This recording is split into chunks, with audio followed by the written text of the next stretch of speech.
Dear students, तो कैसे हैं आप लोग। उम्मीद करता हूं कि आप लोग स्वस्थ होंगे, मस्त होंगे, अपनी पढ़ाई में व्यस्त होंगे।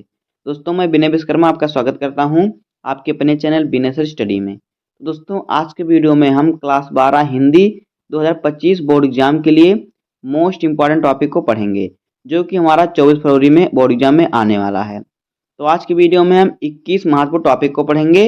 दोस्तों, आज की वीडियो में हम 100 में 100 नंबर पक्का करने वाले हैं। तो अगर आप वीडियो पर नए हो तो वीडियो को लाइक कर दीजिए, चैनल पर नए सब्सक्राइब कर दीजिए, क्योंकि बोर्ड एग्जाम के हर इंपॉर्टेंट टॉपिक का वीडियो आपको चैनल पर डेली मिलता रहेगा। तो आइए वीडियो को स्टार्ट करते हैं। देखिए, हमारा टॉपिक पहला क्या है, यहाँ पे देखिए। देखिए, पहला टॉपिक हमारा क्या है, खंडका का। खंडका का जो क्वेश्चन होगा, इसमें आपका जो होगा 10 क्वेश्चन बहुविकल्पी आएगा। 5 क्वेश्चन आपका आएगा हिंदी गद्य साहित्य के इतिहास से, और 5 क्वेश्चन आएगा आपका हिंदी पद्य साहित्य के इतिहास से। जिस प्रकार से आपको 5 और 5 प्लस मिलाकर आपका 10 क्वेश्चन बहुविकल्पीय का होगा, जिस पर आपको 10 नंबर मिलेगा। तो इसको आप तैयार कर लीजिएगा अच्छे तरीके से। हमारे चैनल पर पूरे बहुविकल्पीय प्रश्न बताए गए हैं, वहां से आप देख सकते हैं। उसके बाद देखिए, अगला टॉपिक हमारा है महत्वपूर्ण गद्यांश। तो देखिए, महत्वपूर्ण गद्यांश आपका जो होता है 10 नंबर का आता है। आपको 2 गद्यांश दिया रहेगा, दोनों में से किसी एक गद्यांश को आपको पढ़ना होगा और उस पर आधारित 5 प्रश्नों का उत्तर देना होगा, जिस पर आपको 10 नंबर मिलेगा। तो देखिए, गद्यांश के लिए आपको कौन कौन से चैप्टर पढ़ना चाहिए। तो देखिए, राष्ट्र का स्वरूप, अशोक के फूल, भाषा और आधुनिकता, हम और हमारा आदर्श। तो महत्वपूर्ण गद्यांश में आप इन 4 चैप्टरों को पढ़ लीजिएगा, यहाँ से आपका 10 नंबर क्लियर हो जाएगा।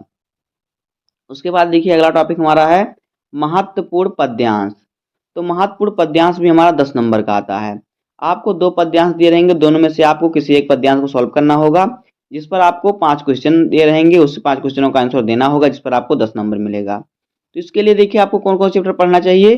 पवन दूतिका, श्रद्धा मनु और महादेवी वर्मा जी का जो गीत है, इन 3 चैप्टरों को आप पढ़ लीजिए, यहाँ से भी आपका 10 नंबर कन्फर्म हो जाएगा। आगे देखिए, अगला टॉपिक क्या है। अगला टॉपिक हमारा है लेखक का जीवन परिचय। जीवन परिचय और साहित्यिक परिचय आपको दोनों पढ़ लेना है। तो देखिए, इसमें किस लेखक का जीवन परिचय पढ़ना और साहित्यिक परिचय, देखिए आपका 5 नंबर का आएगा। साहित्यिक परिचय लिखने के लिए आएगा और कृतियां पूछेगा, तो आप दोनों लिखेंगे तो आपको 5 नंबर मिलेगा। तो देखिए, लेखक का साहित्यिक परिचय में आपको किन लोगों का साहित्यिक परिचय याद कर लेना है।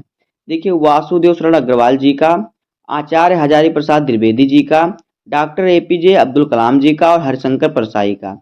इन 4 लोगों का आप याद कर लीजिए, इन्हीं में से आपका एक लिखने के लिए बोर्ड एग्जाम में आएगा। तो यहाँ से आपका 5 नंबर कन्फर्म हो जाएगा। उसके बाद देखिए, अगला टॉपिक क्या है। अगला टॉपिक हमारा है कवियों का जीवन परिचय। तो कवियों का साहित्यिक परिचय पूछता है और प्रमुख कृतियों को पूछता है, तो वहां से भी आपका 5 नंबर क्लियर हो जाता है। तो देखिए, कवियों के साहित्यिक परिचय में आपको किन किन कवियों का साहित्यिक परिचय याद करना है। देखिए, जयशंकर प्रसाद जी का, महादेवी वर्मा जी का, मैथिली शरण गुप्त का और सचिदानंद धीरानंद वासन अज्ञे जी का। तो इन 4 लोगों का अगर आप तैयार कर लेंगे साहित्यिक परिचय कृतियां, तो यहाँ से भी आपका 5 नंबर क्लियर हो जाएगा। उसके बाद देखिए, हमारा है पंचलाइट की कहानी। तो कहानी जो हमारा, उसमें आपको या तो पंचलाइट की कहानी याद कीजिए और बहादुर कहानी। तो दोनों कहानी का आपको उद्देश्य और सारांश याद कर लेना है, यहाँ से भी आपका 5 नंबर क्लियर हो जाएगा। आपको देगा पंचलाइट अथवा बहादुर, दोनों में से किसी एक कहानी को आपको लिखना होगा। उसके बाद देखिए, अगला हमारा है खंड काव्य। तो देखिए, जो खंड काव्य हमारा है, इसको आपको अपने जिले के अनुसार लिखना रहता है। ये भी आपका 5 नंबर का आता है, यहाँ पे भी आपको 80 शब्दों में लिखना रहता है। तो देखिए, यहाँ पे मैं बता दे रहा हूँ कौन से जिले में कौन सा खंड काव्य लिखना है। तो देखिए, जो बच्चे कानपुर, जौनपुर, मुरादाबाद, फैजाबाद, एटा और ललितपुर जिले के हैं, वो लोग मुक्ति यज्ञ खंड काव्य को लिखेंगे, मुक्ति यज्ञ खंड काव्य को। उसको आप याद कर लीजिए, वहां से आप लिखिएगा, वही उठा के आपको लिखना है। उसके बाद देखिए, जो बच्चे लखनऊ, इटावा, बलिया, बिजनौर, झांसी, बदायूं, प्रतापगढ़, रामपुर और पीलीभीत से हैं, वो लोग सत्य की जीत खंड काव्य को लिखेंगे।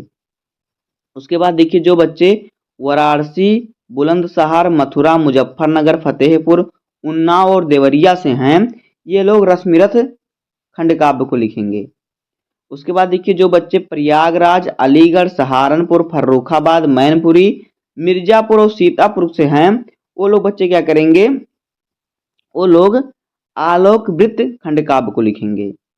उसके बाद देखिए, जो बच्चे आगरा, गोरखपुर, गाजीपुर, बरेली, सुल्तानपुर, जालौन, लखीमपुर खीरी, गोंडा, शाहजहांपुर और बाराबंकी से हैं, ये सभी बच्चे क्या करेंगे, ये सभी बच्चे त्यागपथी जो खंडकाव्य है उसको पढ़ लेंगे, उसको लिखेंगे।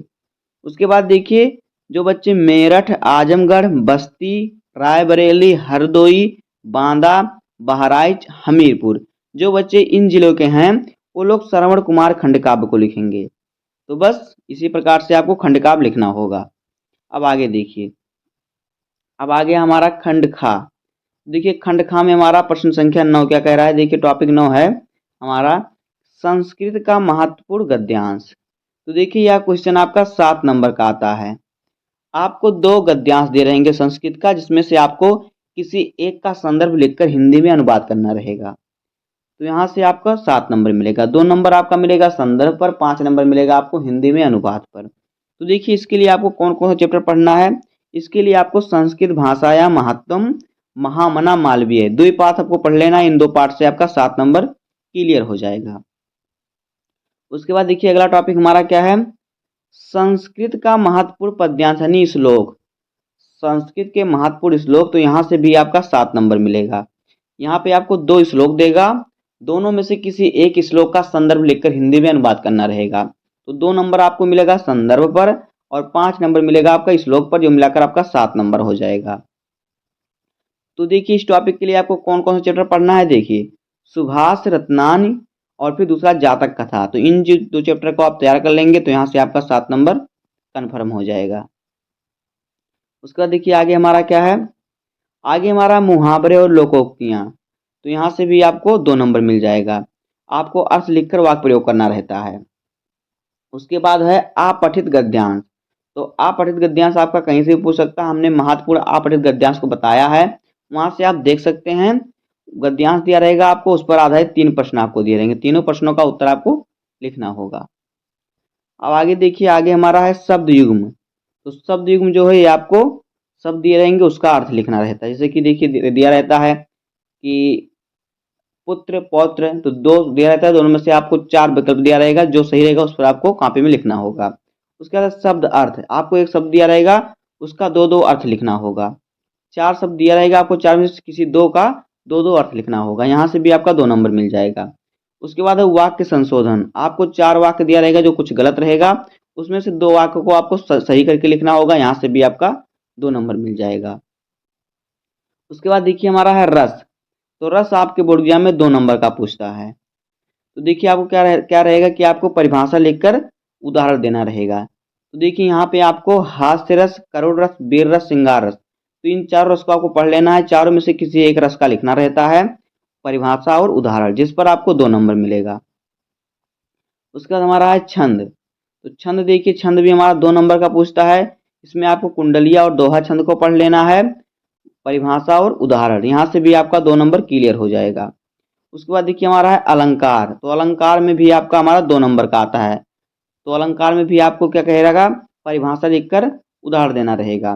तो अलंकार में आपको प्रेक्षा अलंकार, उपमा अलंकार, रूपक अलंकार, यमक अलंकार और अनुप्रास अलंकार को याद कर लेना है, यहाँ से भी आपका 2 नंबर मिल जाएगा। उसके बाद देखिए हमारा है पत्र लेखन। तो पत्र लेखन हमारे बोर्ड एग्जाम में 6 नंबर का पूछता है। तो देखिए आपको किस किस टॉपिक पर पत्र तैयार करना है। देखिए किसी विद्यालय के प्रधानाचार्य को सहायक अध्यापक की भर्ती हेतु एक पत्र लिखिए।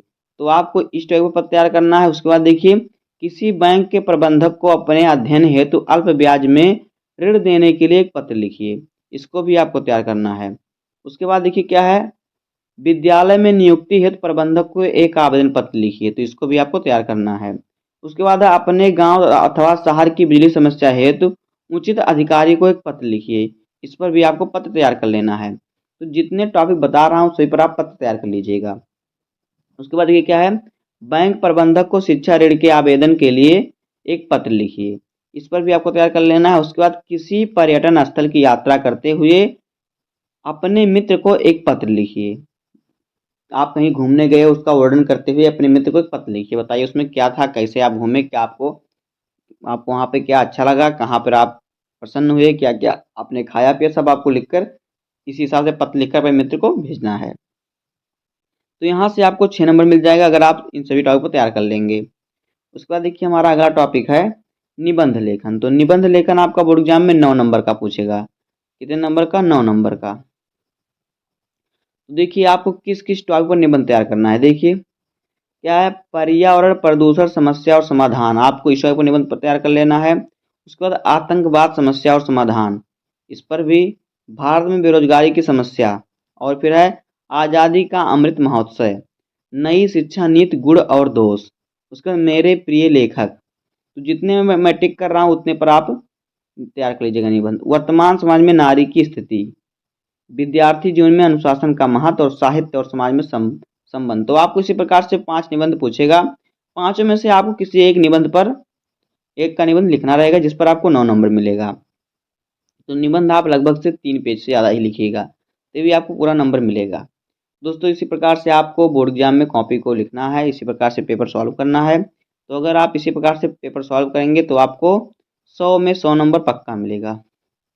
तो बस दोस्तों इसी प्रकार से आपको सॉल्व करना है। तो अगर आप वीडियो पर नए हैं तो वीडियो को लाइक कर दीजिएगा, अगर चैनल पर नए सब्सक्राइब कर दीजिए, बेल आइकन को प्रेस कर दीजिए, क्योंकि बोर्ड एग्जाम के हर इंपॉर्टेंट टॉपिक का वीडियो आपको चैनल पर डेली मिलता रहेगा। तो मिलते हैं किसी नेक्स्ट वीडियो में, तब तक के लिए धन्यवाद। जय हिंद।